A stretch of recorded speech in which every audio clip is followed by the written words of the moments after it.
दोस्तों, good morning. Welcome back to my YouTube channel. तो आज आप सभी को मेरी तरफ से रामनवमी की बहुत बहुत शुभकामनाएं।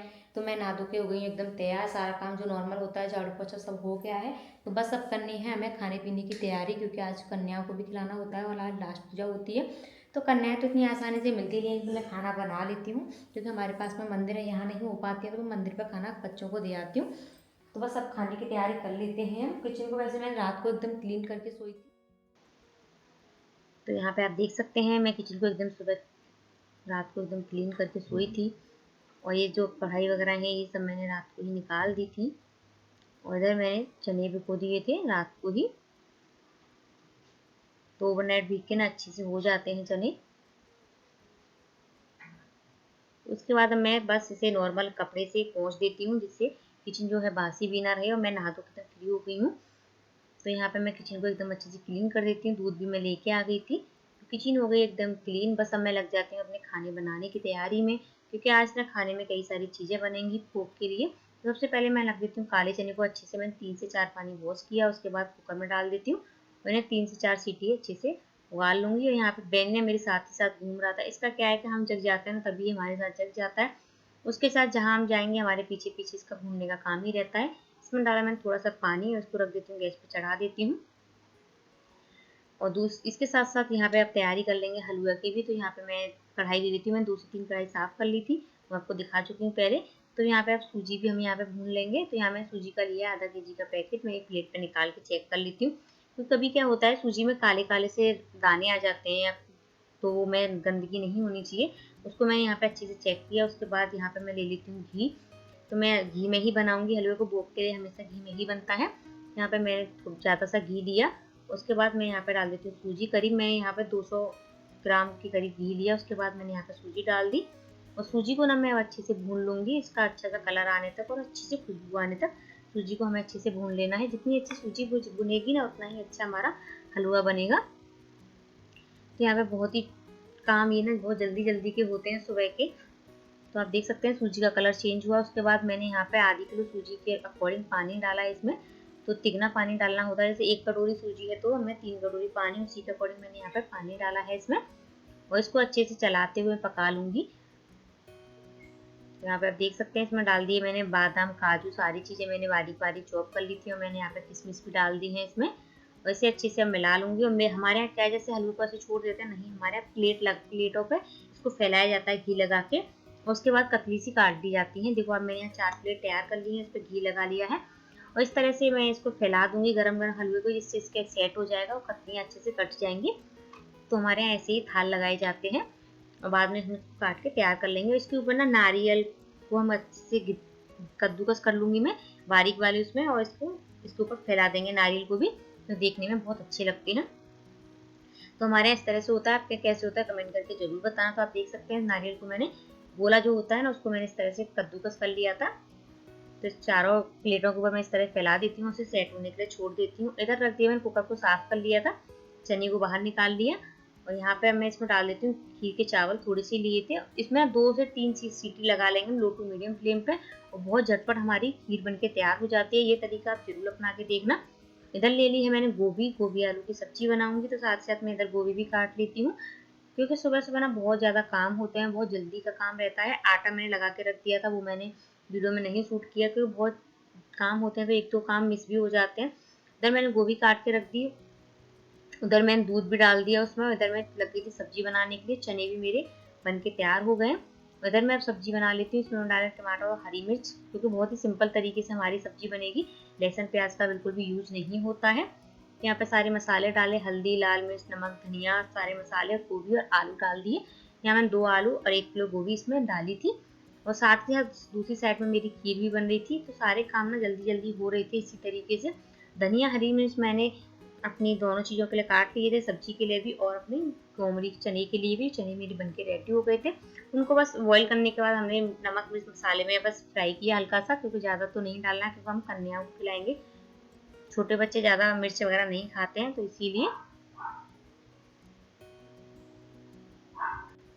इसीलिए मैंने यहाँ पे अब तैयारी कर दी पूड़ी की। सारी तैयारी हो गई थी, बस अब रह गई थी पूड़ी सेकने के लिए। पूड़ी सेक के मैं लग जाऊंगी अपने एक मंदिर में। तो यहाँ पे पूड़ी वगैरह सब तैयार हो गई थी, मैं आ गई थी मंदिर में। माता रानी के पुराने फूल हटाए, नए फूल लगाए, माता रानी को माला पहनाई और अपना पंचमेवा का भोग लगाया। जो मेरा डेली रूटीन था वो तो मैंने किया ही। नई माला पहनाना, फूल से अपना मंदिर को सजाना, पंचमेवा और सब भोग लगाना, ये सब मैंने डेली रूटीन में ही किया।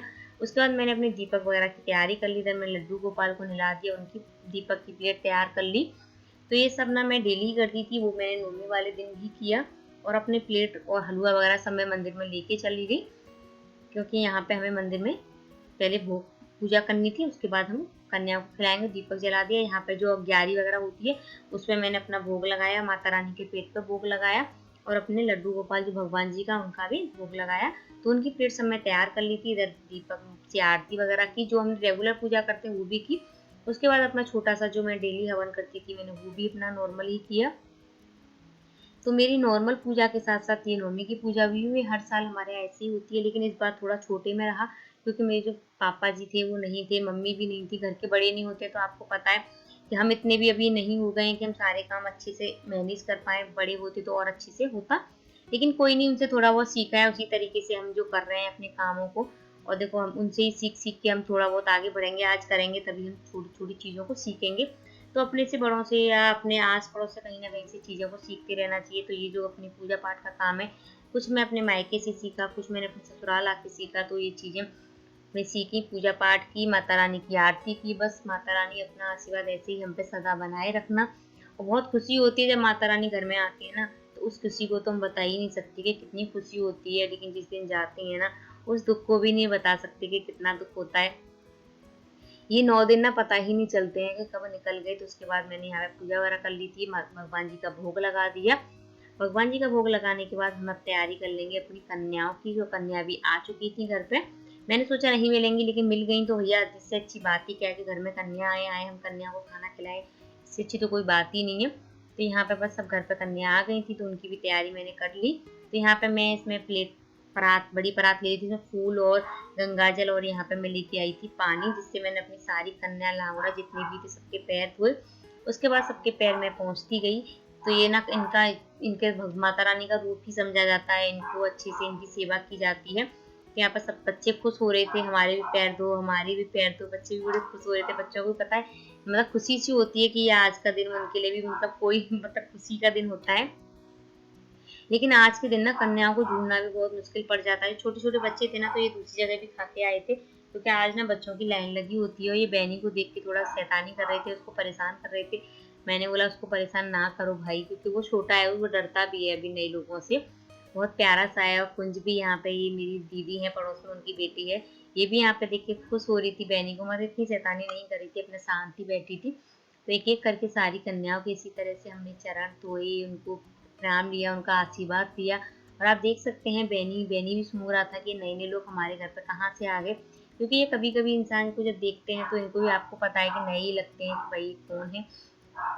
और आप क्या कैसे होता है, आप भी कमेंट करके जरूर बताना कि आपके यहाँ कन्याओं को कैसे निमंत्रण होता है, कैसे आप पूजा पाठ करते हो। मैंने तो बहुत ही सिंपल तरीके से किया जो मैं होता है। उसके बाद है ना आलता मैंने सारी कन्याओं की लगाया। सारी खुश हो रही थी कि मेरे भी लगाओ, मेरे भी लगाओ। तो मैं जिस चीज़ ने बोला, कोई मना भी कर रहा था उसके नहीं लगाया, उसके बाद थोड़ा थोड़ा लगा दिया था। जो बोला था ना पूरी प्रॉपर जैसे इस तरह से जब हम लोग लगाते हैं उसी तरह से मैंने सारी कन्याओं के आलता लगाया। आलता अच्छा भी लगता है। सब तैयार हो गई थी, तो जो जो तैयार थे सबके लगाया। कुछ वो पहले से लगाया हुआ था, तो उनके मैंने ऐसे ही बिंदी वगैरह रख दी थी। तो सबके यहाँ पे इसी तरह से आलता लगाया। और आप देख सकते हैं बच्चे शैतानी कितनी कर रहे थे। तो ये छोटी वाली बच्ची है, वो कह रही मेरे भी लगाओ, प्रॉपर लगाओ। तो मैंने उसके भी प्रॉपर ही आलता लगाया। बड़ी खुशी का दिन होता है, घर में बच्चे आते हैं, कन्याएं आती हैं। आपको तो पता ही है अभी हमारे यहाँ बच्चे नहीं है, तो हमको तो और अच्छा लगता है कि भैया घर में बच्चे हैं, शैतानी करते हैं। उसके बाद सबके कुमकुम और से तिलक किया सब बच्चों के। तो ये सब मेरा काम हुआ। और खाने के लिए बच्चों ने मना कर दी थी, बोल दिया था प्रसाद दे दो। तो यहाँ पे मैंने उनको खाना नहीं खिलाया, क्योंकि बोले हमने कई जगह खा चुके हैं, तो आप प्लीज़ हमको खाना ना दो, आप हमको प्रसाद दे दो। तो मैंने चलो कोई नहीं, हमारे प्रसाद ही दे देते हैं, क्योंकि अब मैं दूँ और बिगाड़ें उसमें भी देखो कोई फ़ायदा नहीं है। तो मैंने यहाँ पे अपने प्रसाद में पूड़ी, हलवा, फौमरी सारी चीज़ें पैक कर ली थी। मैंने यहाँ पे कंटेनर मंगाए हुए थे पैकिंग वाले जो होते हैं वो, तो उसमें दो दो पूड़ी, हलवा, फौमरी मैंने सब यहाँ पे पैक कर दी थी। तो आप देख सकते हैं इसी तरह से मैंने यहाँ पे पैक किया। तो यहाँ पे 11 बच्चे थे सारे, तो 11 पैकेट मैंने यहाँ पे पैक किए थे। नारियल के टुकड़े। तो जो देखो मैंने ज़्यादा कुछ तो मैंने नहीं किया था, सबको एक-एक कंटेनर दिया। पैक वाले में ये होता है कि ना बच्चे भी अभी नहीं खाएँगे, अपने घर लेके जाएँगे तो आराम से पैक वाला ही सही रहता है, इसलिए मैंने पैक वाले मँगा लिए थे। प्लेट भी मँगाई थी खाने के लिए, लेकिन खाने के लिए बच्चों ने मना कर दी। उसका सबको एक कंटेनर दिए, बच्चे भी चेक कर रहे थे क्या है। बच्चों को क्या होता है इस दिन पैसे की होती है, पैसे नहीं मिले। मैंने पैसे सबको बाद में दूँगी, फिर मैंने यहाँ पे सबको दक्षिणा में पैसे दिए। इस बार ना मैं ऐसा कुछ गिफ्ट वगैरह नहीं ला पाई थी बच्चों के लिए। उसका सबसे मैं आशीर्वाद लेती रही और सबको जो भी हम अपनी श्रद्धा के अनुसार दक्षिणा दी बच्चों को, उसी के अकॉर्डिंग सारे बच्चों को दक्षिणा दी, सबसे आशीर्वाद लिया। और हम चाहते हैं माता रानी ऐसे ही हमारे यहाँ खुशी रखें, बरकत आए, खुशियाँ आए हमारे यहाँ। तो बस और ज़्यादा क्या चाहिए, बस देखो खुशियाँ होनी चाहिए, पैसा वैसा कुछ भी नहीं होता। और कुछ बस भगवान से यही होता है कि बस अपना आशीर्वाद बनाए रखो और हमारे घर में सुख शांति और खुशियाँ बनी रहें। और आप माता रानी को देख ही सकते हो कि इतनी प्यारी सी सुंदर सी हमारी माता रानी है। तो बस आज दूसरे दिन था इनका, दशहरा वाले दिन इनका विसर्जन। तो यहाँ पे देख सकते हैं मैंने माता रानी की पुरानी माला चेंज की, नई माला माता रानी को पहनाई। और आज तो बहुत दुख का दिन था, मतलब बोलते हैं ना 9 दिन खुशियाँ रहती हैं, जिस दिन माता रानी जाती हैं उस दिन बहुत दुख का दिन होता है। तो जो माता रानी के चावल वगैरह थे वो सब मैं वहीं पे जमुना जी में डाल के आऊँगी, वहाँ पे मछली वगैरह खा लेती हैं। तो सारे मैं एक थैली में भर लिए थे। और जो फूल वगैरह हैं उनको मैं घर पर ही रखूँगी, उनसे मैंने आपको पहले ही बोला था कि मैं उनसे धूप बत्ती बनाऊँगी। वो मैं आपके साथ ज़रूर शेयर करूँगी किसी वीडियो में, मैंने कैसे किस तरह से ये बनाई है। तो यहाँ पे जो जौ हुए थे उनको, चावल वगैरह ये थी, सुपारी नवग्रह वाली जो थी, वो सारी चीज़ें मैं रख लेती हूँ एक थैली में। जो कि थैली भी जमुना जी में नहीं डालेंगे, सिर्फ जौ और अपने ये सामान हम डाल के आएंगे। तो बस आज जाएंगे हम जमुना जी माता रानी का विसर्जन के लिए। तो दशहरा या एकादशी आप किसी भी दिन कर सकते हो, ज़्यादा लंबी भी नहीं रखनी चाहिए। तो इसीलिए दशहरा वाले दिन ही हम कर देते हैं। यहाँ पे मैंने माता रानी की आराम से पूजा की, तिलक किया, आरती की, जो भी अपनी पूजा थी। बस अब निकलना था माता रानी को लेके माता रानी के विसर्जन के लिए। तो यहाँ पे बस मैंने माता रानी से बोला अगली बार फिर आना, अच्छे से आना और अच्छी खुशियाँ लेके आना हमारे घर में। तो बस मैं चल दी माता रानी को लेके। देखो ये दिन बार बार आते हैं, हर साल आते हैं, लेकिन हर साल कुछ ना कुछ चेंज होके आते हैं। और हम तो अपनी ज़िंदगी में देखो बहुत चेंज दिख रहे हैं, और बस इन्हीं की कृपा है जो इतना कुछ चेंज हो रहा है, इतना सब कुछ हो रहा है। हमने बहुत छोटे से शुरू किया था, दिन पर दिन मतलब हर 6 महीने में कुछ बड़ा ही हो जाता है। यहाँ पे हम बैठ गए थे, अपनी गाड़ी से ही गए थे हम दोनों। तो बस सब पहुंचने वाले थे हम गोकुल बैराज। तो हमारे यहाँ जमुना जी पास में है, ज़्यादा दूर नहीं है, तो हम यहाँ जमुना जी में चले जाते हैं। अगर आप लोग के पास आसपास जमुना जी नहीं है या कोई तो नदी होते हैं ना, ऐसा कुछ नहीं है, तो आप घर पे ही कोई बड़ा सा बर्तन लें। अच्छा होना चाहिए, शुद्ध होना चाहिए, साफ होना चाहिए, उसमें पानी भरें, फूल वगैरह डालें, उसमें भी आप माता रानी का विसर्जन कर सकते हो। तो यहाँ पे हम पहुँच गए थे, वह जमुना जी बहुत ही पास में थी, मतलब हमारे घर से 10 मिनट का रास्ता है। तो आप देख सकते हैं बहुत धूप हो गई थी, और एक टाइम था 10:30-11 बजे का, इतनी टाइम पे इतनी धूप थी। फिर मैंने ना चप्पल को उतार दिया था, मेरे पैर भी जलने लग गए थे। लेकिन कोई नहीं, माता रानी के लिए भैया सब इनकी कृपा है, इन्होंने हमें ये दिन दिया है, ये सब करने को मौका मिला है। नहीं पहले भी हम नहीं, देखो जिंदगी पहले भी थी, लेकिन हम सब नहीं करते थे, धीरे धीरे नहीं की यही हमारे दिमाग में सारी चीज़ें लाते हैं, यही सब करवाते हैं। मैं तो इतना ही मानती हूँ कि इनकी बिना मर्जी के तो पत्ता भी नहीं हिलता है।